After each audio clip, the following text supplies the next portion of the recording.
जय हिंद साथियों, स्वागत है आप सभी का हमारे इस YouTube channel the achievers Avenue में। साथियों, हम जो दरोगा की पीवाईक्यू की सीरीज चला रहे हैं उसकी ये अगली वीडियो है, तो चलिए शुरुआत करते हैं। तो पहला क्वेश्चन दिया है यहाँ पे, ए कार्य को 138 दिन में पूर्ण करता है, बी 207 दिन में, सी 276 दिन में। तो तीनों मिलकर उस कार्य को कर रहे हैं तो कितने दिन में करेंगे। ठीक है, क्वेश्चन इतना टफ नहीं है, कैलकुलेशन इसकी थोड़ी सी टेढ़ी है। इस टाइप के क्वेश्चन में देखो एक चीज़ हम पकड़ के चल सकते हैं, जैसे ए 138 दिन में कर रहा है, बी 207 दिन में कर रहा है और सी 276 दिन में कर रहा है, इस तरह से। तो अब देखो ध्यान से, हम यहाँ से एक चीज़ पकड़ सकते हैं कि इन दोनों में जो है, या इन तीनों जो समय दिए, इनमें कुछ कॉमन फैक्टर है क्या। क्यों? क्योंकि हमें यहाँ पे जो टोटल वर्क निकालते हैं, तो वो जो समय दिया उस सबका एलसीएम निकाल के ही निकालते हैं, टोटल जो वर्क मानते हैं हम।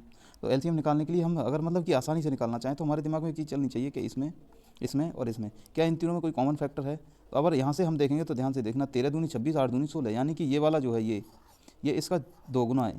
तो जब ये दोगुना है तो क्या इससे कुछ कनेक्शन बैठ रहा है 207 से। तो अब यहाँ से इसको हम चेक कर लेंगे। ठीक है, तो इन सब में सबसे छोटा है 138, और ये 138 जो है हमारा 2 से कटेगा। तो 2 से हम इसे अगर काटेंगे तो कितना मिलेगा, 2 गुना ये कितना हो जाएगा, 2 6 12, 2 में 18, यानी कि 69 दूनी 138, ये 69 आ जाएगा। ठीक है, अगर मैं 69 का, अब ये जो 138 है इसे यहाँ पे लिख लो चुपचाप, 2 गुना 69। अब 207 क्या 69 के मल्टीप्लिकेशन में मिल रहा है क्या, 69 का कोई ये वो है गुणज। तो आप कहोगे हाँ क्यों, क्योंकि 69 को मैं अगर 3 से गुणा करूँ तो हमें 207 मिल जाएगा। 3 6 18, 3 27 मिल गया। ठीक है, अब 276 ये तो इसका डबल है, तो ये 4 इंटू 69 हो जाएगा। अब देखो यहाँ मिल गया हमें 2 इंटू 69, 3 इंटू 69, 4 इंटू 69।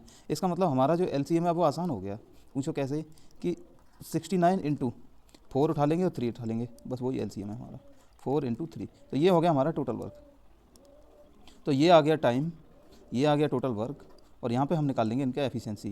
तो 138 होता है 2 गुना 69। ठीक है, तो इसका हमें इसमें भाग दूंगा तो यहाँ पे 2 यहाँ बचेगा और 3 यहाँ बचेगा, तो यहाँ मिलेगा हमें 6। और जब मैं इसका भाग दूंगा तो 3 खत्म हो जाएगा, यहाँ मिल जाएगा मुझे 4। और जब इसका भाग दूंगा इसका तो हमें क्या मिल जाएगा, देखो मिल जाएगा 3। तो इन तीनों की जोड़ के एफिशिएंसी कितनी आ गई, तो आप कहोगे 13 एफिशिएंसी से ये इतना काम। तो ये काम कितना हो जाएगा, आप कहोगे 12 से गुणा कर देंगे, 12 छिंग 72 और 12 निम्मा 108।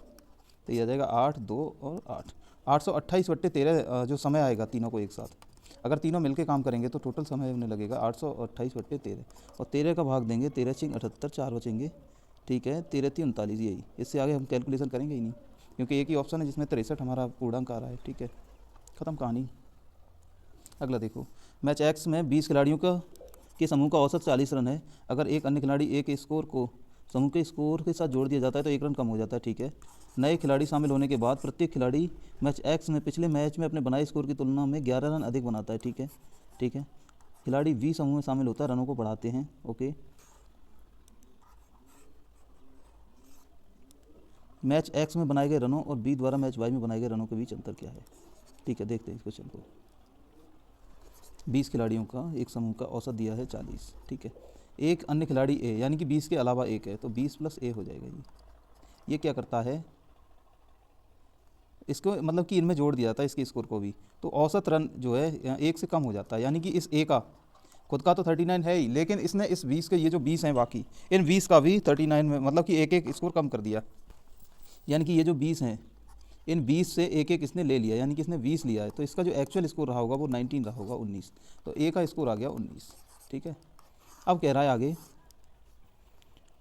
कि नए खिलाड़ी के शामिल होने के बाद प्रत्येक खिलाड़ी मैच एक्स में पिछले मैच की कहाँ गया, स्कोर की तुलना में 11 रन अधिक बनाता है। यानी कि ये ए जब शामिल हो गया तो 21 खिलाड़ियों का औसत हमें मिल रहा है यहाँ पे 39। ठीक है, अगले मैच में सब 11-11 रन अधिक बनाते हैं, यानी कि सारे खिलाड़ी 11-11 रन अधिक बनाते हैं, मतलब कि औसत जो है वो 11 से बढ़ जाएगा। तो आप कहोगे 21 खिलाड़ियों का औसत आ जाएगा 50 रन। ठीक है, अब खिलाड़ी बी समूह में शामिल होता है और रनों को बढ़ाते हैं खिलाड़ी ए द्वारा। ठीक है, कहाँ गया, कि खिलाड़ी बी समूह में शामिल हो जाता है और औसत रनों में 2 की वृद्धि हो जाती है। ठीक है, तो बी के शामिल होने से औसत स्कोर जो है वो 2 से बढ़ जाता है इनका। तो ये रहा, कहाँ गया, ये आ गया बी, और बी के शामिल होने से औसत स्कोर 2 बढ़ जाता है। यानी कि बी का खुद का तो 52 रहा ही होगा, प्लस ये जो बी है, इस बी ने इन 21 लोगों को भी 2-2 दे रखा होगा, तभी इनका जो है 2-2 स्कोर बढ़ गया। तो 21 दूनी 42 इसमें और ऐड कर देंगे तो हमें इसका स्कोर बी का पता चल जाएगा, तो ये आ जाएगा 94। तो बी का आ जाएगा 94। ठीक है, तो बी का स्कोर है 94 और ए का है 19। पूछा क्या है, ए और बी का डिफरेंस पूछा है, तो 94 में से अगर मैं 19 घटा दूंगा तो मिल जाएगा मुझे 75। ऑप्शन ए सही है। अगला देखो, 10 आंकड़ों का औसत 56.5 दिया है उन्होंने। ठीक है, 3 आंकड़ों का औसत 50 है, 4 आंकड़ों का औसत 60 है। यदि 8वां आंकड़ा 9वें आंकड़े और 10वें आंकड़े से 9वें आंकड़े से 10 कम है और 10वें आंकड़े से 6 कम है। अगर 8वां एक्स मान लूँ तो 9वां कितना हो जाएगा, तो 9वें से ये कम है, तो इसमें अगर मैं 10 जोड़ दूंगा 9वां मिल जाएगा आपको, होगी सही बात है। और अगर इसमें 6 जोड़ दूंगा तो 10वां मिल जाएगा। क्यों? क्योंकि ये जो 10वां है, 10वें से 8वां 6 कम है, तो इससे अगर 6 कम इसको रखना है तो इसमें 10 हम मतलब कि 6 जोड़ देंगे, ठीक है।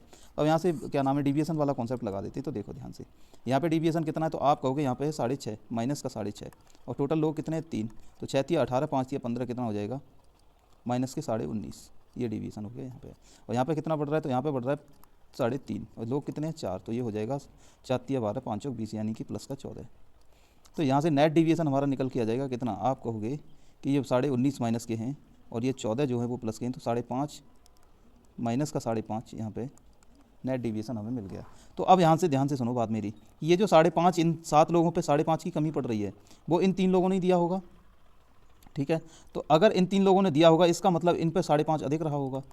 देखो मैं हर बार कहता हूँ कि यहाँ पे जो डिवीएशन है और यहाँ पे जो डिवीएशन है, इन दोनों डिवीएशन का योग 0 हो जाना चाहिए। 0 डिवीएशन मतलब बिल्कुल भी विचलन नहीं, जो एक्चुअल एवरेज वैल्यू है वही, ठीक है। तो या तो मैं इनका वो ले लूँ, इनका भी औसत, नहीं तो हम इसको कैसे निकाल सकते हैं, देखो इनका टोटल कितना आ जाएगा, तो आप कहोगे 3x + 16। 8वें 9वें और 10वें का योग आ जाएगा 3x + 16।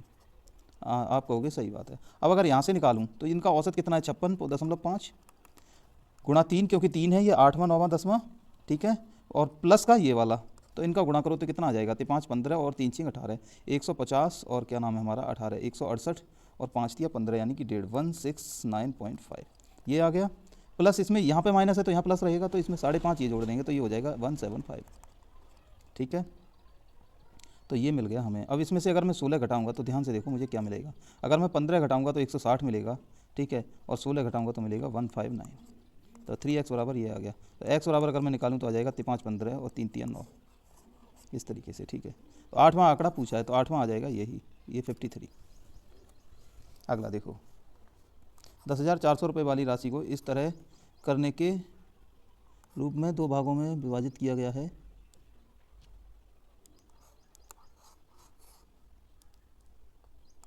एक भाग 10% से 8 सालों में अर्जित ब्याज, दूसरे भाग अन्य क्या नाम है होने वाला ब्याज अन्य हिस्से के 9% के 6 सालों के लिए अर्जित ब्याज के बराबर है, ठीक है।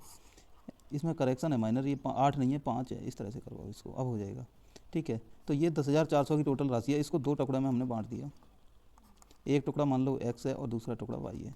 तो इस x का 10% 5 साल तक बराबर है y के 9% गुना 6 साल तक, ठीक है। तो इसका रेशियो निकाल लेंगे हम, तो परसेंटेज से परसेंटेज उड़ जाएगा, ठीक है। 2 से ये 3 बार कट जाएगा, 2 से ये 5 बार, तो x/y बराबर आ जाएगा हमारा 27/25, ठीक है। तो x y का अनुपात 27-25 आना चाहिए। तो जो ऑप्शन 27-25 के अनुपात में वही आंसर है, सी ऑप्शन है, इसके अलावा कोई है ही नहीं। ए बी और सी 5:4:8 के अनुपात में निवेश करके एक साझेदारी करते हैं। 1 वर्ष के बाद ए अतिरिक्त 4600 निवेश करता है, बी 3400 निकाल लेता है, निवेश का अनुपात इतना इतना हो जाता है, ठीक है। ए बी सी इनने निवेश किया है 5:4:8 के अनुपात में। 1 वर्ष के बाद ए अतिरिक्त 4600 निवेश कर देता है, ए इसमें 4600 और डाल देता है और बी इसमें से 3400 निकाल लेता है। तो अनुपात हो जाता है उनका 6:4:7। तो हमसे पूछा किसका, ए का, तो अभी हम इन दोनों को ही कंसीडर करें, ठीक है। तो कैसे करेंगे, मान लो ए का निवेश 5x था और उसमें उसने 4600 डाल दिए, और बी का निवेश मान लो 4x था और उसमें से उसने 3400 निकाल लिए, तो रेशियो 6:4 हो गया।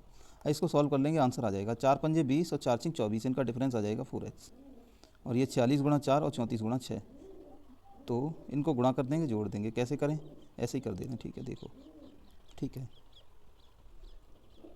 करने के बहुत सारे तरीके हैं मेरे पास, पर ठीक है, जो आपको आसान लग रहा है वही करूँगा।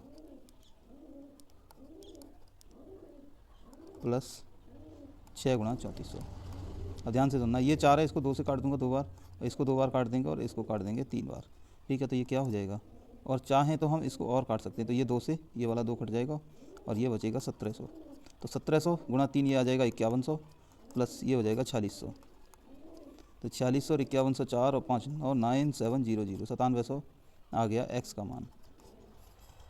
हमसे पूछा क्या है, ए का, तो ए का कितना है 5x है ना, ए का, ए का 5x दिया है तो 5 में मैं अगर गुणा कर दूँ 9700 का तो आंसर आ जाएगा 5 ने 45 और 5 सत्ते 35, तो 5 8 4 ये वाला ऑप्शन डी। ठीक है। एक बर्तन में 3:1 के अनुपात में दूध और पानी है। मिश्रण में 3 लीटर पानी डाला जाता है तो दूध और पानी का अनुपात 2:1 बन जाता है। बर्तन में दूध पानी की शुरुआत मात्रा का पता लगाएं। देखो जो मिल्क एंड वाटर का रेशियो है वो है 3:1 के रेशियो में। मिश्रण में 3 लीटर पानी डाला जाता है तो दूध और पानी का अनुपात 2:1 हो जाता है, 2:1 हो गया। ठीक है। अब ध्यान से सुनना मेरी बात को। मिलाया क्या गया है पानी, तो यहाँ पे जो मिल्क का रेशियो है और यहाँ पे रेशियो, दोनों जगह मिल्क का रेशियो बराबर होना चाहिए। ठीक है, क्योंकि मिल्क चेंज नहीं हो रहा है ना। मिल्क पहले भी अगर 3 यूनिट था तो अब भी 3 यूनिट होना चाहिए, तो इसको मिल्क को बराबर कर लेते हैं। तो इसमें मैं अगर 3 का गुणा कर दूँगा तो यहाँ 6 हो जाएगा, और इसमें 2 का गुणा करूँगा तो यहाँ 6 हो जाएगा। अब मैंने यहाँ पे अगर 2 का गुणा किया तो यहाँ पे भी 2 का गुणा करना पड़ेगा, और यहाँ पे अगर 3 का गुणा किया तो यहाँ पे भी 3 का गुणा करना पड़ेगा। तो नया अनुपात मेरा मिल जाएगा 6:2 और ये 6:3। मतलब कि पहले उसमें 6 दूध था और 2 पानी था, अब उसमें 6 दूध हो गया, 3 पानी हो गया। तो पानी की मात्रा में वृद्धि कितनी हो गई, आप कहोगे 1 यूनिट, और 1 यूनिट की वैल्यू हमें दे रखी है उसने 3 लीटर। पूछा क्या है, दूध की शुरुआती मात्रा कितनी थी, 6 यूनिट, तो 6 यूनिट का मान निकाल दो यहाँ पे, तो आ जाएगी 18। एक धनराशि चक्रवृद्धि ब्याज पर 15 वर्षों में अपने आप की दोगुनी हो जाती है, समान ब्याज पर अपने आप की 256 गुनी कितने वर्ष में होगी। देखो कि यहाँ पे यह एक है कोई धनराशि, ठीक है, और 15 वर्ष के टाइम में ये 2 हो जाती है। ठीक है, अगले फिर 15 वर्ष में ये 2 की दोगुनी यानी कि 4 हो जाएगी, अगले 15 वर्ष में ये 8 हो जाएगी। इसी तरह से हर 15 वर्ष में ये 2 गुनी होती जाएगी। कितनी होती जाएगी, 2 गुनी, अपने पुरानी जो मान है उसकी 2 गुनी होती जाएगी। ठीक है, तो जो ये 256 गुनी होने में जो टाइम लगेगी वो लगेगा इसको n × 15, और n आएगा 2 की पावर n यहाँ पे। मतलब कि ये समय मिल जाएगा उसको। मतलब कहने का समझो कि इसको 256 गुना होना है, तो देखो 2 गुना होना था तो 15 वर्ष लगे, और 2 की पावर 1 हो गई ना यहाँ पे, तो 15 वर्ष, और यहाँ पे 2 की पावर 2 करने में तो जितनी पावर है उतनी यहाँ पे वर्ष का वो एक साइकिल गुजर रहा है। तो यहाँ पे 15 का एक साइकिल और 15 का एक साइकिल, तो 15 गुणा 2 30 साल लग गई इन्हें शुरू से, यहाँ से लेकर के यहाँ तक 30 साल लग गई। ठीक है, इसी तरह से यहाँ 2 की पावर 3, तो टाइम भी 15 गुणा 3 लगेगा। तो इस तरह से निकालते हैं। तो 256 को हम क्या लिख सकते हैं, तो आप कहोगे ये होता है 2 की पावर 8। ठीक है, तो यहाँ से n बराबर निकल के आ जाएगा 8। n की वैल्यू यहाँ रख देंगे, 8 × 15 बराबर 15 × 120। ए बी एवं सी के बीच 671 की राशि इस ढंग से बांटी जाती है कि उनके हिस्सों में क्रमशः 3 7 और 9 की वृद्धि कर दी जाए तो राशि 1:2:3 के अनुपात में हो जाती है। ए के हिस्से की राशि है।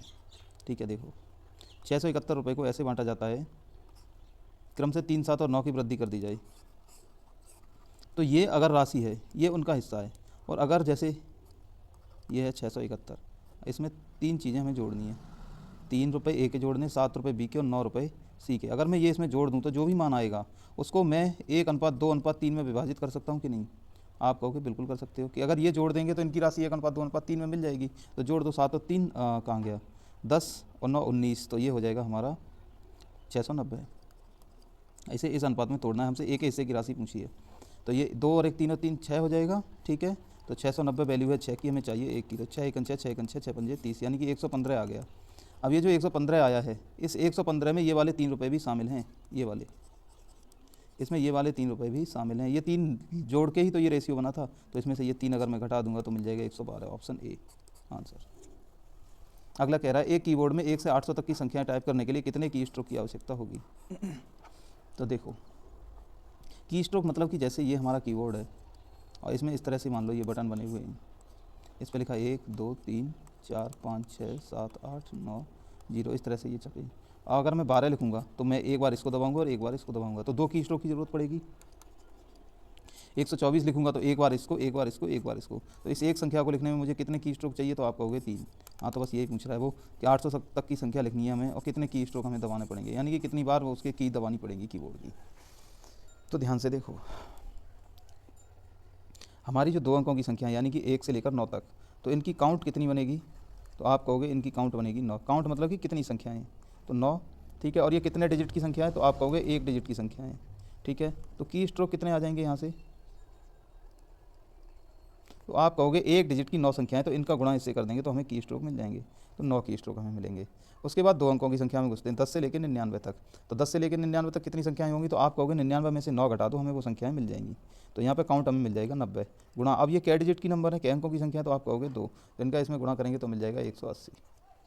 उसके बाद हमारी आती है 3 अंकों की संख्या, 100 से लेकर 800 तक, 100 से लेकर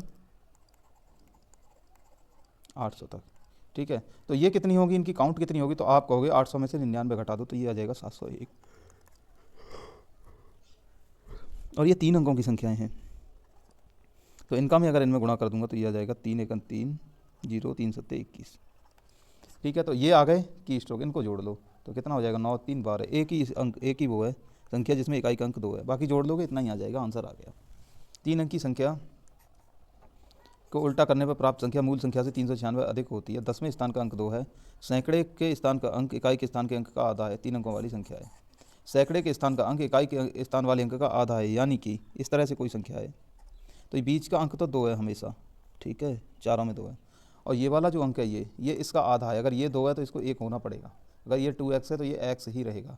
तो ये देखो किस किस ऑप्शन में फॉलो हो रही है, पहले में हो रही है क्या, यहाँ पे 1 है, यहाँ पे 5 है, नहीं हो रही, यहाँ पे 6 है, यहाँ पे 3 है, हो रही है, यहाँ पे 3 है, यहाँ पे 7 है, नहीं हो रही, यानी कि बी में और डी में हो रही है। हाँ, तो बस हमारा काम हो गया। कैसे, 2 संख्या हमारे पास, एक है 326 और एक है 428, इसके अंक पलट के देखो तो कितने बनेंगे, 623, ठीक है। और इनका डिफरेंस कितना आने वाला है, ये वाला, तो 13 में से 6 गए 7, इकाई का अंक 7 आ रहा है, और यहाँ पर कितना बढ़ेगा,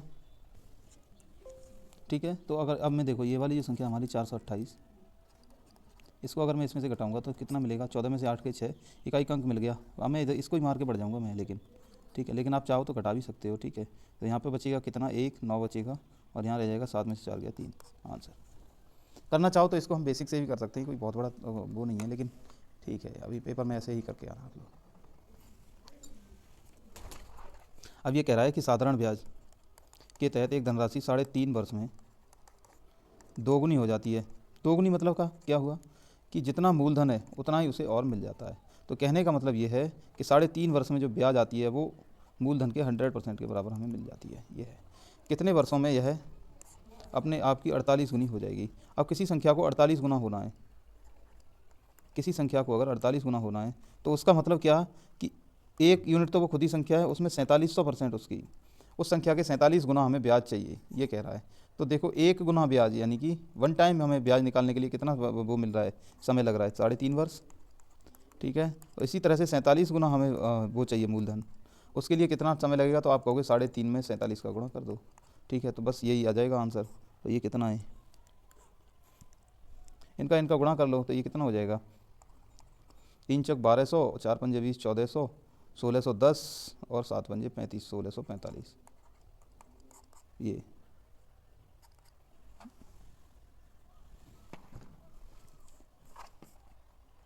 एक व्यापारी अपने सामान का मूल्य इस प्रकार अंकित करता है, 20% की छूट देने के बाद 20% लाभ अर्जित करता है। देखो एक फार्मूला होता है, डायरेक्ट इसको आप लोग याद करना चाहो तो कर लेना, नहीं तो मतलब कि कर ही लेना। मैं ये कह रहा हूँ कि ये है मान लो अंकित मूल्य, ठीक है। और अंकित मूल्य को मैं लिख ले रहा हूँ थोड़ा इंग्लिश में, उसमें क्या नाम है, मार्क प्राइस कहते हैं इसको।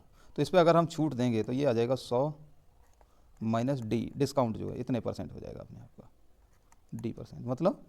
मतलब कि मान लो 100 रुपये उस पर वस्तु पर लिखा है अंकित मूल्य, और मैं उस पर 10% जो है डिस्काउंट देता हूँ, तो ये इसका 90% निकालना पड़ेगा। 90% का मतलब 100 माइनस 10%, इस तरह से, ठीक है। तो ये वाली जो वैल्यू है ये उसके विक्रय मूल्य के बराबर आ गई। यहाँ से समीकरण बन रख दो, ये मैं सूत्र समझा रहा हूँ आपको, नहीं तो अब तक तो ये 4 बार होता है यही सवाल, ठीक है। अब देखो, अब मैंने एक दूसरी कंडीशन रखी कि ये मेरा मान लो क्रय मूल्य लिखा हुआ है, यानी कि कॉस्ट प्राइस, CP लिख दे रहा हूँ, CP। और CP पे मान लो उसे P% का मुनाफा हुआ तो विक्रय मूल्य कितना होगा। तो आप कहोगे यहाँ से अगर मैं विक्रय मूल्य निकालना चाहूँ, यानी कि SP निकालना चाहूँ, तो वो मुझे मिल जाएगा CP गुना 100 प्लस, इसको थोड़ा सही से लिखता हूँ, CP गुणा 100 प्लस P यानी कि प्रॉफिट %, ठीक है। तो यहाँ से विक्रय मूल्य बराबर ये है और यहाँ से विक्रय मूल्य बराबर ये है, तो इन दोनों को बराबर रख देंगे, आप कहोगे रख दो, ये हो जाएगा M P into 100 minus D% बराबर CP into 100 plus P%। Percentage उड़ जाएगा, यहाँ पे MP बट्टे CP बराबर हो जाएगा 100 plus profit percent divided by 100 minus discount percent. ठीक है, ये तो ये रिजल्ट है, इसको आप लोग ध्यान में रखना। अब ये कहाँ से आया वो वाली चीज़ मैंने यहाँ पे अभी तक आपको समझाई। जब ये रिजल्ट हमें पता चल गया तो आप देखो आप सवाल पे आते ही। ठीक है, तो हमें ये पता चल गया कि मार्केट प्राइस और कॉस्ट प्राइस का जो रेशियो आता है वो ये आता है 100 plus P% divided by 100 minus D%, यानी कि डिस्काउंट परसेंट। तो यहाँ पे डिस्काउंट परसेंट भी दिया है और प्रॉफिट परसेंट भी दिया है। तो market price is to cost price हमें मिल जाएगा 100 प्लस P% कितना दिया 20%, 20 डिवाइडेड बाई 100 माइनस 20, यानी कि 20 यानी कि डिस्काउंट परसेंट ये जो दिया है। तो ये मिल जाएगा हमें यहाँ से 120 बट्टे 80। अब मैं इसको काटूंगा तो मुझे मिल जाएगा market price is to cost price बराबर मिल जाएगा 3:2, ये 3:2 के अनुपात में हमें मिल गया। यानी कि अगर हमारा अंकित मूल्य 3 है तो विक्रय मूल्य क्रय मूल्य जो है वो 2 रहा होगा। तो पूछ रहा है क्या क्रय मूल्य इतना है तो अंकित मूल्य क्या होगा। ठीक है, तो ये 2, 2, 3, 0, 0 ये वैल्यू दी है किसकी, क्रय मूल्य की, यानी कि 2 यूनिट की दी है, हमें चाहिए 3 यूनिट की। ठीक है, 11, 33, 33 से ज़्यादा ही होगा। ठीक है, एक ही ऑप्शन है, हो गया, ऐसे होता है, मेरा तो हो गया, अब तुम समझो। 2 से इसको काटेंगे तो 2 1 2, 2 1 2, 2 1 2। ठीक है, 2 पंजे 10। ठीक है, और 0, इसका गुणा इससे करेंगे तो क्या मिलेगा हमें 3 3 और 15 तो 45, 450। आप लोग गुणा कर लेना। ठीक है, ये हो गया। देखो 20% की छूट के बाद शीला 2400 रुपये मोबाइल फ़ोन बेचती है, फिर 20% का लाभ कमाती है। अगर मोबाइल फ़ोन बिना कोई छूट दिए अगर बेचा गया होता तो लाभ प्रतिशत क्या है। ठीक है, 20% की छूट देने के बाद भी वो 20% का लाभ कमाती है। तो मार्केट प्राइस और कॉस्ट प्राइस का रेशियो हम निकाल लेंगे। तो मार्केट प्राइस क्या होता है 100 प्लस प्रॉफिट परसेंट बट्टे कॉस्ट प्राइस होता है 100 माइनस डिस्काउंट परसेंट। तो 100 प्लस प्रॉफिट कितना है, तो प्रॉफिट रहा ये रहा प्रॉफिट 20%, तो ये हो जाएगा 120 बट्टे और ये रही छूट ये 20%, तो ये हो जाएगा 80। तो ये अनुपात आ जाएगा 3:2। ठीक है, तो ये कह रहा है कि कोई भी छूट नहीं दी गई होती तो लाभ कितना होता है, यानी कि 2 का लेके 3 में बेच देते। कोई छूट नहीं दी जाती तो वस्तु मार्केट प्राइस पर बिकती है और मार्केट प्राइस है इसका 3। तो 2 का लेके अगर हम 3 में बेच रहे हैं तो 1 यूनिट का मुनाफा कर रहे हैं कितने पे, आप कहोगे 2 पर, इंटू 100%, तो ये आ जाएगा 50%। ठीक है, तो इस तरह से हो जाएगा। अगला सवाल देखो, एक दुकानदार 140 रुपये प्रति किलोग्राम की दर से 170 किलो चावल खरीदता है। कुल मात्रा का 60% 175 रुपये किलो की दर पर बेचता है। ठीक है, कुल 45% लाभ अर्जित करने के लिए उसे चावल की शेष मात्रा किस कीमत पर बेचनी चाहिए। एलिगेशन से फटाफट हो जाएगा, बेसिक से भी देखेंगे, पहले एलिगेशन से देखते हैं। तो 60% चावल को 175 रुपये किलो में उसने बेचा, तो 175 रुपये किलो में बेचा उसने 60% को। तो इधर कितना बचा, आप कहोगे 40% बचा। तो इनका रेशियो लेंगे तो कितना आ जाएगा, तो आप कहोगे 20 × 60 और 20 दूनी 40। तो ये ऐसे हो जाएगा। ठीक है, अब इसकी वैल्यू x मान लो फिलहाल, इसका जो रेट है वो। ठीक है, तो अब कह रहा है और उसने खरीदा किस रेट से था, 140 रुपये प्रति किलोग्राम खरीदा और 140 रुपये प्रति किलोग्राम पे उसे चाहिए कहाँ गया 45% लाभ चाहिए। तो 45% का लाभ निकालेंगे तो कितना हो जाएगा 145 बटे 100। तो ये 20 पंजे 100, सॉरी 5 से ये 20 बार कट जाएगा, 5 दूनी 10, 29 बटे 20 आ जाएगा। तो अगर ये जो 140 है ये 20 यूनिट की वैल्यू है तो हमें निकालना कितना है 29 यूनिट। तो 20 से ये कट जाएगा 7 बार। ठीक है, और ये हो जाएगा 7 या 21, 210 में से 7 गए तो 203। तो 203 रुपये के हिसाब से इसने बेचा। तो इसका डिफरेंस कितना आ गया, तो आप कहोगे 25 3 28 हो गया। अब इसका डिफरेंस जो आएगा वो हम यहाँ पे लिखेंगे, तो ध्यान से सुनना। तो ये आया कितना है, आप कहोगे यहाँ पे 3:2 में आया है। तो ये वाला जो मान है और ये वाला जो मान है वो इसी अनुपात में होंगे, 3:2 में ही। आप कहोगे सही बात है। तो अगर 28 2 अनुपात है तो 3 अनुपात कितना होगा, तो आप कहोगे 14 दूनी 28, 14 3 42। बात को समझो, 28 दी है वैल्यू 2 की, हमें 3 की निकालनी है, तो ये आ जाएगा। ठीक है, तो 42। तो इसमें एक चीज़ होती है कि अगर एक मान इससे जो हमारा एलिगेशन का जो बीच वाला मान होता है, तो एक मान अगर इससे कम है तो दूसरा मान को अधिक होना पड़ेगा। तो ये कम है तो ये अधिक होना ही पड़ेगा। तो 203 में 45 जोड़ देंगे तो 245 मिल जाएगा। 245 इस क्वेश्चन का आंसर हो जाएगा। ठीक है, इस तरह से एक कंपनी ने 1000 मशीनें निर्मित की। इनमें से 20% को कुछ दोषों के कारण नहीं बेचा जा सका। दोषपूर्ण मशीनों पर ध्यान दिया गया, उनमें से 95% अंततः बेचा गया, जबकि बाकी निकाल दिया गया। निर्मित मशीनों के संबंध में उन मशीनों का प्रतिशत जिन्हें बेचा नहीं जा सका। देखो 1000 मशीनें बनाई, 20%, यानी कि टोटल 100 मशीनें थी उसकी, उसमें से 20% को निकाल दिया, यानी 80 बिक गई, 20 बची। जो दोषपूर्ण मशीन थी यानी कि ये 20, इनमें से भी 95% को सही कर लिया, यानी कि 19/20 को इनमें से भी सही कर लिया, मतलब कि 19 को सही कर लिया और एक बची। ठीक है, बाकी को निकाल दिया। निर्मित मशीनों के संबंध में उन मशीनों का प्रतिशत 1%। टोटल निर्मित कितनी है? 100, बची कितनी? 1%। अब देखो ये क्वेश्चन क्या कह रहा है। ए ने एक वस्तु खरीदी, मरम्मत पर 550 रुपये खर्च किए, 10% लाभ पर बी को बेच दिया। बी ने इसे 20% की हानि पर सी को बेच दिया। सी ने अंततः 30% के लाभ पर इतने में बेच दिया। ए ने वस्तु के लिए कितना भुगतान किया ये पूछ रहा है। अब ध्यान से सुनना, इसको पीछे से उठाते हैं। सी ने 30% लाभ पर बेचा तो 6864, तो इसने सी ने 30% लाभ पर इतने रुपये में बेचा, यानी कि ये 13 यूनिट की वैल्यू है, हमें 10 की चाहिए, तो ये बी का वैल्यू निकल के आ जाएगा। ठीक है, अब बी ने इसे बेचा 20% की हानि पर। 20% की हानि का मतलब ये 4 यूनिट की वैल्यू दी है और 5 की हमसे निकलवाई है, इस तरह से। ठीक है, अब इसे मिल गया ये 10% वाला। 10% के लाभ पे बेचा है किसने? इसको, ए ने। तो 10% का लाभ का मतलब ये 11 की वैल्यू दी है, हमें 10 की चाहिए। ठीक है, तो ये वाला पैसा आ जाएगा जिसमें 550 जुड़े हुए होंगे, तो इसको कैलकुलेट कर लो। ठीक है, तो ये 4 से कट जाएगा। देखो 4 एकन 4, 4 सत्ते 28, 4 एकन 4, 4 छिंग 24। ठीक है, ये ऐसे कट गया। क्या ये 11 से कटेगा? 7 अच्छे 13, ठीक है कटेगा। 11 एकन 11 और यहाँ पे रह गया कितना? 6, 11 पंजे 55, 11 छिंग 66। ठीक है, 13 से कटेगा, 13 एकन 13, 13 दूनी 26, 12 पंजे 60, तो ये आ जाएगा 60 के पीछे 1 और 2 जीरो, 6000 रुपये। और 6000 में 550 वो खर्चा और है, तो इसलिए कितना आ जाएगा? 5450 रुपये। Option B. एक वस्तु को 18122 में बेचा जाता है, तो उसी वस्तु को 9061 में बेचे जाने पर होने वाली हानि से 21% अधिक लाभ अर्जित करती है। वस्तु का क्रय मूल्य ज्ञात कीजिए। ठीक है, यानी कि मान लो ये है वस्तु का मूल्य, ठीक है, सीपी। एक बार इसको बेचा गया 18122 रुपये में, यानी कि सीपी से अधिक, और एक बार इसको बेचा गया 9061 रुपये में, यानी कि सीपी से कम, तो होने वाली हानि से 21% अधिक लाभ अर्जित करती है। तो यहाँ पे ये जो लाभ अर्जित हो रहा है ये इस हानि से 21% अधिक है, तो अगर ये 100% है तो ये 121% है। ठीक है, ठीक है, तो यहाँ से ये 9061 और 18122 के बीच का जो गैप आएगा वो 100% और 121%, यानी कि 221% के बराबर होगा। ठीक है, और 261% किसका? ये प्रॉफिट और लॉस का, इनका ये अनुपात है एक तरह से, ऐसे समझो। ठीक है, तो 221 यूनिट के बराबर होगा, और इसको घटाएंगे तो 9 दूनी 18, 6 दूनी 12। हमें साफ नज़र आ रहा है कि ये जो 9061 का है इसका ये 2 गुना है 18122, तो 9061 222 की वैल्यू है। हमें अब निकालना क्या है? अब हम चाहे वस्तु का क्रय मूल्य निकालना है, तो चाहे एक्चुअल प्रॉफिट निकाल लें, चाहे एक्चुअल लॉस निकाल लें, उससे हो जाएगा। तो 100 की वैल्यू निकाल लेते हैं, कंपेरेटिवली आसान रहेगा। तो 221 से इसको अगर हम घटाएंगे तो 2 चौक 8, 2 चौक 8 और 4 एकन 4, 884 होता, और ये एक बार ये चला जाएगा 41। ठीक है,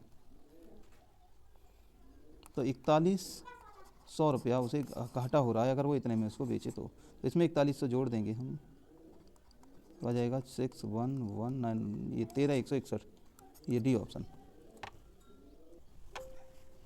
कुछ वस्तुओं को उनके लागत मूल्य से 25% ऊपर अंकित किया गया। इसी तरह वस्तुओं में से एक को अंकित मूल्य पर 20% लाभ लेकर और दूसरी को 10% की हानि पर बेचा गया। को लाभ या हानि, को लाभ प्रतिशत ज्ञात करो, ये कह रहा है। देखो ठीक है, 25% अधिक मूल्य पे अंकित किया गया, यानी कि 40 की लेके उन पर 50 लिख दिया, दूसरी पे भी और पहली पे भी। पहली पे उसको 20% का लाभ लिया, यानी कि 50 का 20% होता है 10, यानी कि इसको 60 रुपये में बेच दिया, और दूसरी को 10% हानि कर ली यहाँ पे, तो इसको बेच दिया 45 रुपये में। ठीक है, तो यहाँ से प्रॉफिट हुआ 20 रुपये का और यहाँ से प्रॉफिट हुआ 5 रुपये का, यानी कि 25 रुपये का प्रॉफिट हुआ। टोटल कितने पे? 80 पे, इंटू 100%। 20 पंजे 100, 20 चौक 80, और 25 पंजे 125 बट्टे 4 तिया 12, 4 एकन 4, 31.25 आंसर।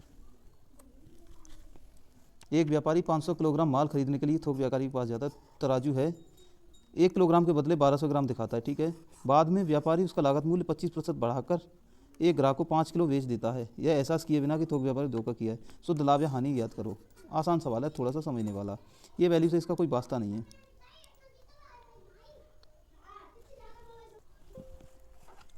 कि जो व्यापारी है वो क्या करता है, उसका जो तराजू है उसमें थोड़ी सी दिक्कत है। दिक्कत क्या है कि वो 1 किलोग्राम वजन को 1200 ग्राम दिखाता है। ठीक है, मतलब कि अगर उसके पास से, व्यापारी के पास से 1 किलोग्राम गया तो उस पर 1200 ग्राम के पैसे आएंगे, ठीक है। तो यहाँ पे घाटा उसको किस अनुपात में हो रहा है, तो आप कहोगे यहाँ पे 12:10 के अनुपात में घाटा हो रहा है। मतलब कि ध्यान से सुनना कि अगर इसका मैं और अनुपात ले लूँ तो 4:5 आ जाएगा। इसका मतलब ये जो व्यापारी है, जो खुदरा व्यापारी है, छोटा व्यापारी जो माल परचेज करने गया, वो 6 किलोग्राम के पैसे दे के आया है। अगर मैं इसका लागत मूल्य जो है, आसान बना दे रहा हूँ मैं इस सवाल को, लागत मूल्य मैंने 10 रुपया रख लिया, तो 6 किलो के पैसे दे के आया है वो, यानी कि 60 रुपये वो दे के आया है। और वो एक्चुअल में उसके पास माल आया कितना है, तो आप कहोगे 5 किलो। तो 5 किलो का वो रेट कितना है अभी 10, और 10 पे उसने 25% को बढ़ा दिया, तो 10 का 25% कितना हो जाएगा 12.5, इतना उसने रेट रख दिया उसका, ठीक है।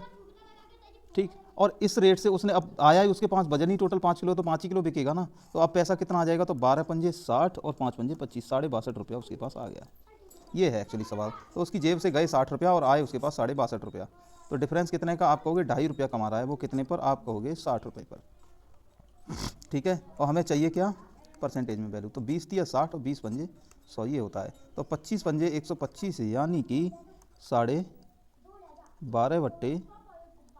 और 3 का भाग देंगे इसमें जाएगा 4 बार, यही एक ऑप्शन बी इसका आंसर है, ठीक है। तो इसको थोड़ा सा कायदे से करें तो हो जाएगा, मुश्किल सवाल नहीं है।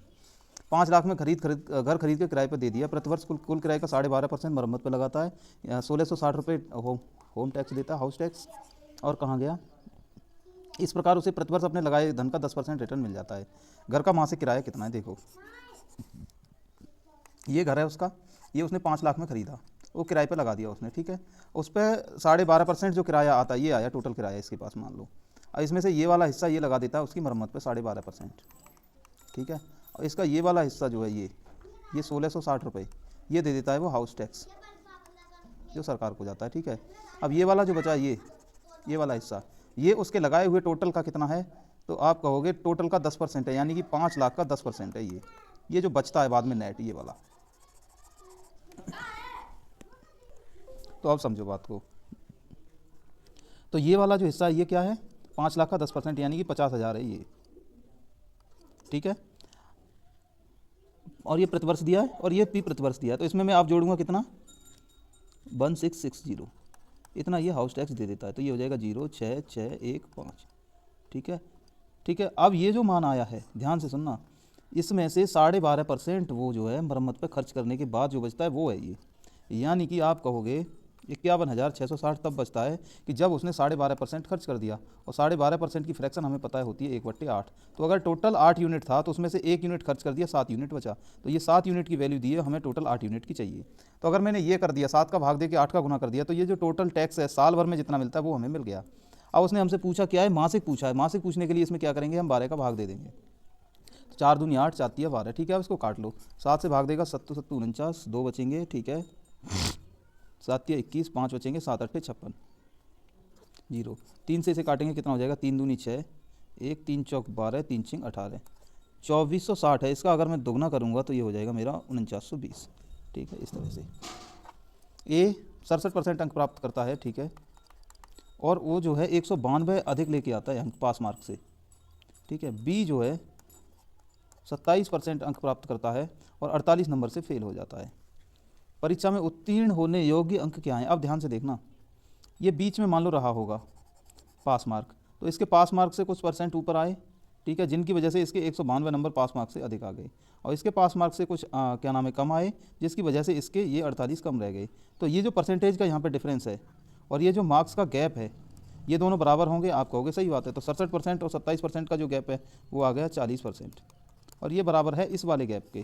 तो अगर ये मिड वैल्यू है तो यहाँ से 192 अधिक इधर रहेंगे और 48 कम इधर रहेंगे, तो इन दोनों को हम अगर जोड़ देंगे तो कितना मिलेगा, आप कहोगे 250, ठीक है। तो 40% की वैल्यू 250 मिल गई हमें, ठीक है। तो 20% की मिल जाएगी, आप कहोगे 125, और हमें चाहिए कितने की, 100% की, तो 5 का गुणा दोनों तरफ कर देंगे, ठीक है। हमें पूछा क्या है उसने, परीक्षा में उत्तीर्ण होने योग्य अंक क्या हैं, ठीक है। तो हम क्या कर सकते हैं यहाँ से, देखो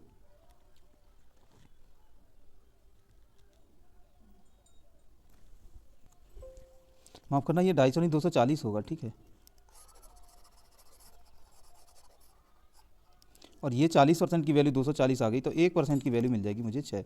ठीक है, अब ये जो 48 अंक हैं, तो 6 में अगर मैं 8 का गुणा कर दूंगा तो 48 मिल जाएगा, तो 48 अंक मुझे मिल जाएंगे 8% के बराबर। यानी कि बी का जो स्कोर है वो 48 नंबर कम रह गया, 48 नंबर कम रह गया मतलब 8% कम रह गया, तो 27% उसके आए हैं, 8% और आ जाते तो वो पास हो जाता। हमें पता है 1% की वैल्यू दी है हमारे पास 6, तो 35% की निकालने के लिए हम क्या करेंगे, 35 में 6 का गुणा कर देंगे, तो 6 × 18 6 × 5 = 30, 210। रणवीर और रणवीर एक परीक्षा में बैठते हैं, तो ये है रणवीर और ये है रणवीर। रणवीर ने रणवीर से 6 अंक अधिक हासिल किए, ठीक है, इसके इससे 6 अधिक हैं। यदि रणवीर के अंक उनके अंकों के योग का 56% थे, यानी कि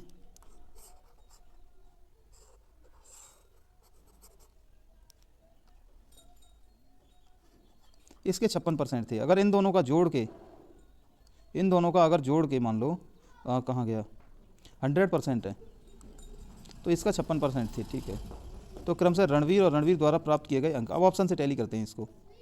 ये भी देखो हमारा कितना है, 6 अधिक है। ठीक है, अब इन दोनों का योग कितना हो जाएगा, 50। ठीक है, और क्या इसके इससे 56% हो रहे हैं, तो ये हो जाएगा 50 का 56% 28, सही है, पहला ही ऑप्शन सही है। देखो इन दोनों का जो डिफरेंस है वो क्या है, 6, तो यानी कि इसके अंक, इस वाले के अंक इसके अंक से 6 अधिक हैं, पहली शर्त फॉलो हो रही है। आप कहोगे सही बात है। अब इन दोनों का जोड़ो तो कितना आएगा, आप कहोगे 50 आएगा, और 50 का अगर मैं 56% निकालूँ तो कितना हो जाएगा, 50 दूनी यानी कि 28 आ जाएगा।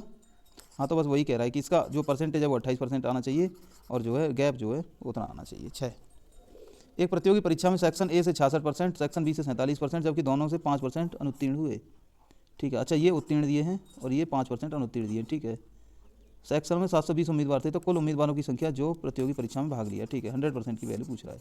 देखो टोटल 100% होते हैं, उसमें से 5% फेल हो गए, तो टोटल जो पास हुए दोनों विषयों में, ठीक है, वो 95% है। 95% वे हैं जो कम से कम एक विषय में पास हुए। ठीक है, और ये 5% वो हैं जो एक भी विषय में पास नहीं हुए। ठीक है, अब 66% उम्मीदवार हैं ए के, ठीक है, और 74% उम्मीदवार हैं बी के, जो बी में पास हुए। अब इनमें से कुछ बच्चे ऐसे भी रहे होंगे जो ए में और बी दोनों में पास रहे हुए होंगे, तो वो कैसे निकालें, तो 7 और 6 13 और 6 और 4 10, यानी कि 140% हो गई ये टोटल। ठीक है, और टोटल जो मतलब कम से कम एक विषय में जो पास हुए बच्चे वो हैं 95। ठीक है, तो दोनों में बैठे होंगे वो कौन से आएंगे, तो आप कहोगे 140 में से अगर हम 95 घटा दें तो हमें मिलेगा 45, तो 45% बच्चे ये वो बच्चे हैं जो दोनों विषयों में पास हुए। अब हम वेन डायग्राम बना लेंगे, तो 45% मिल गए हमें ए और बी दोनों में पास हुए वाले। ठीक है, तो ए के लिए कितने बचे, टोटल कितने से 66, और 66 में से 45 अगर मैं घटाऊंगा, हाँ हो गया। मेरे सवाल में ये सब निकालने की जरूरत ही नहीं है, क्यों, क्योंकि जो 720 वैल्यू है वो दोनों सेक्शन में पास उम्मीदवारों की दी है, यानी कि 45% की वैल्यू दी है 720। और मुझसे पूछा क्या है कि उन उम्मीदवारों की संख्या जिन्होंने प्रतियोगी परीक्षा में भाग लिया, यानी कि 100% की पूछी है। तो 5 ने 45, 20 पंजे 100, 9 9 8 72, 8 दूनी 16, खत्म। छोटी संख्या बताएं जिसे 14 से विभाजित करने पर 4, 24 से विभाजित करने पर 14 शेष बचता है, 34 से विभाजित करने पर 24 शेष बचता है। ठीक है, ये कह रहा है कि अगर उस संख्या को 14 से विभाजित करेंगे तो 4 शेष बचेगा, यानी कि ये संख्या है, और इसमें 14 से भाग देंगे तो 4 शेष बचेगा ये वाला। तो अगर मैं पहले ही 4 उसमें से घटा दूं तो 14 से डिविजिबल हो जाएगी। आप कहोगे सही बात है, तो ये ले लो 2256, इसमें से 4 घटाएंगे 2252 मिलेगा। तो ये क्या इसमें भाग जा रहा है, 2 दूनी 4, यानी कि 1 221 बचेगा, 1 दूनी 2 नहीं जा रहा, इसमें से 4 घटाएंगे 2752 हो जाएगा, 2 दूनी 4 271 हो जाएगा, 1 दूनी 2 यानी कि 25 हो जाएगा, नहीं जाएगा। 2846 में से 4 घटाओगे 2842 बचेगा, 2 दूनी 4 28, हाँ इसमें जा रहा है, सी में अभी तक जा रहा है। डी में देखो 25 76 है, तो ये 6 दूनी 12 हो जाएगा, 5 बचेगा, 4 बचेगा, 2 बचेगा। ठीक है, 5 दूनी 10 घटाएंगे 14, इसमें भी जा रहा है। ठीक है, अब अगला देखते हैं। अभी तक हमें पता चल गया कि पहले 2 ऑप्शन आंसर नहीं है, बाद वाले दोनों में से कोई सा है। वो तो मतलब कि थोड़ी सी खैर पड़ गई, नहीं हमें यहीं पे पता चल जाता कि ऑप्शन आंसर कौन सा है। कोई नहीं, अगले से पता चला लेंगे। 24 से विभाजित करने पर 14 बचता है, ठीक है, और 34 से विभाजित करने पर, ठीक है, तो अगर इसमें से संख्या में से अगर मैं 14 घटा दूँ तो वो संख्या 3 और 8 दोनों से डिविजिबल हो जाएगी, बस हो गया काम।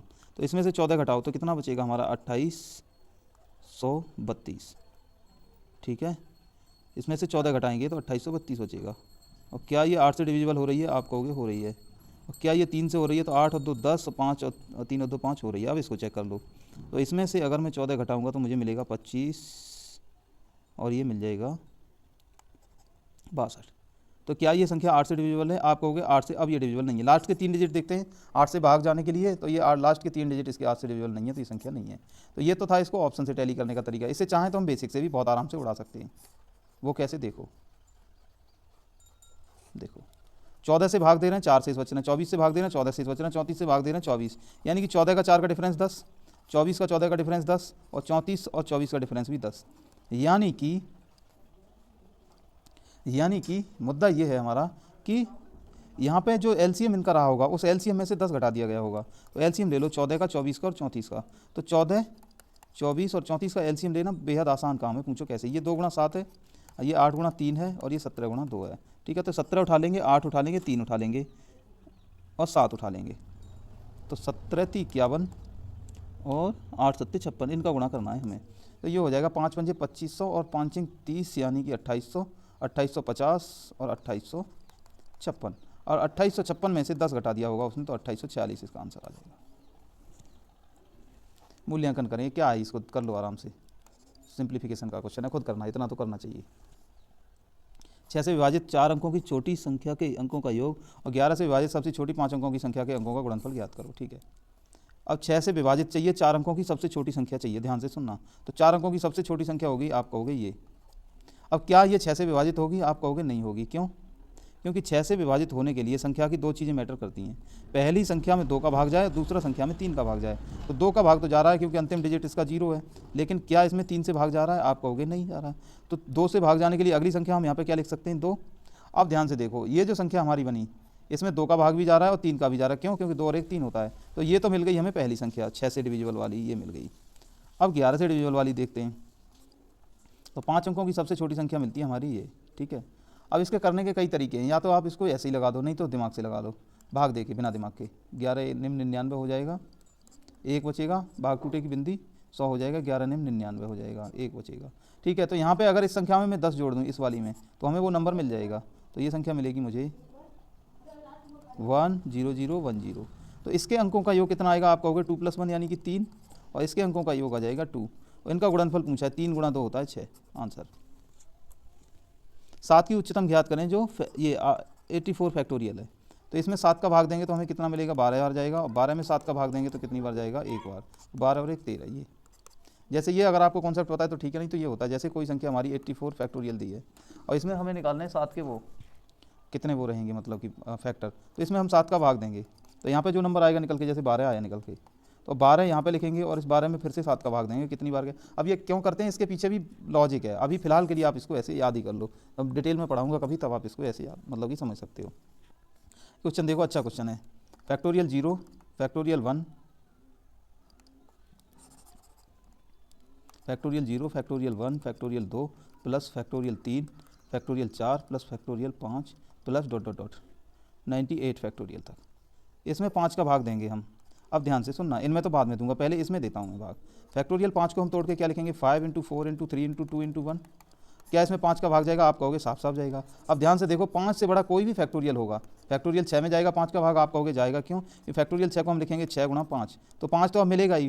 फैक्टोरियल 5 से बड़े जितने भी हमारे फैक्टोरियल होंगे उन सब में 5 का भाग जाएगा।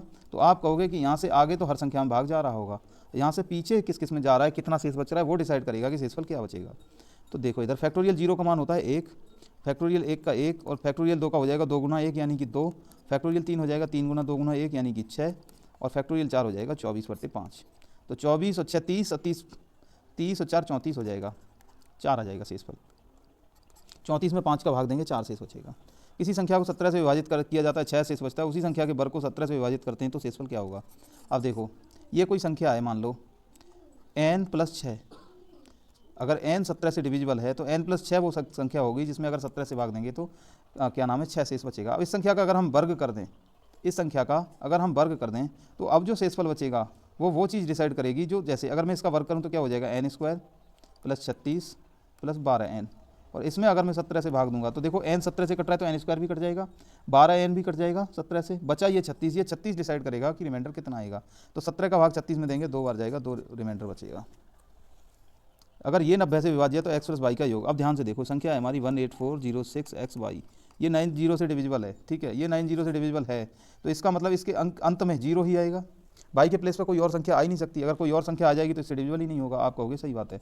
अब ये जो संख्या बची इसके अंकों का योग हमारा 9 होना चाहिए, तो जहाँ जहाँ 9 होता जाए उसको खत्म करते चलेंगे। नहीं तो दूसरा तरीका वो भी है कि जोड़ के 9 का भाग दे दो, आसान ही है। 8 और 1 9 खत्म, 6 और 4 10, एक एक्स्ट्रा यहाँ पे, तो x की प्लेस पर 8 मिल जाए हमें और y के प्लेस पर 0 मिल जाए तो ये नंबर हमारा 90 से डिविजिबल हो जाएगा। तो योग अगर हम करेंगे x और इसका x और y का तो मिल जाएगा हमें 8 + 0 मतलब कि 8। दो संख्याओं के वर्गों के योग का वर्गमूल, यानी कि वर्गों के योग का वर्गमूल दिया है 13। तो अगर मैं वर्ग निकालूंगा तो कितना मिल जाएगा मुझे, आप कहोगे a² + b² बराबर मिल जाएगा 169। संख्याओं का अंतर 7 है, तो छोटी संख्या का वर्ग ज्ञात करो। तो छोटी संख्या का वर्ग 7 है, अगर यहाँ से शुरू करो, 49 है छोटी संख्या का वर्ग, तो संख्या 7 होगी तो बड़ी संख्या कितनी हो जाएगी 14।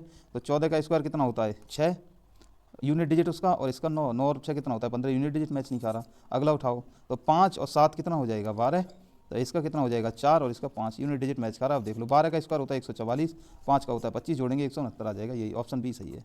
तो ऐसे इसको ऑप्शन से कर सकते हैं हम, ठीक है ये तरीका। नहीं तो इसे हम वैसे भी कर सकते हैं, लेंदी हो जाएगा।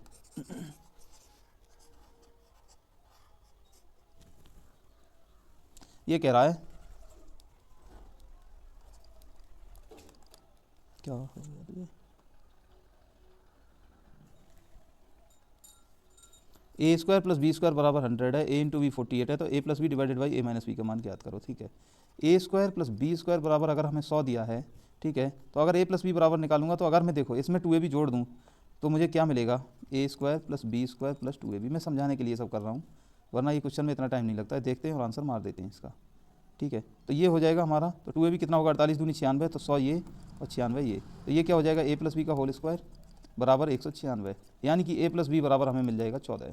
ऐसे ही अगर मैं a - b निकालूंगा तो यहाँ पे ये जो है ये प्लस की जगह माइनस हो जाएगा, तो ये क्या हो जाएगा a² + b² - 2ab बराबर हो जाएगा 100 माइनस 2ab कितना होगा 96, तो ये हो जाएगा a - b का होल स्क्वायर बराबर 4 और a - b बराबर हो जाएगा हमारा 2। ठीक है, तो क्या कह रहा है a + b बट्टे a - b, यानी कि 14/2 7, ये वाला ऑप्शन इसका सही है। ठीक है, तो हमने बहुत ही शानदार क्वेश्चन देखे। ठीक है, आप लोगों के इससे संबंधित कोई समस्या है, कोई सुझाव है तो आप हमें कमेंट सेक्शन में बता सकते हैं। ठीक है, वीडियो को लाइक कर सकते हैं, चैनल को सब्सक्राइब कर सकते हैं। थैंक यू, जय हिंद।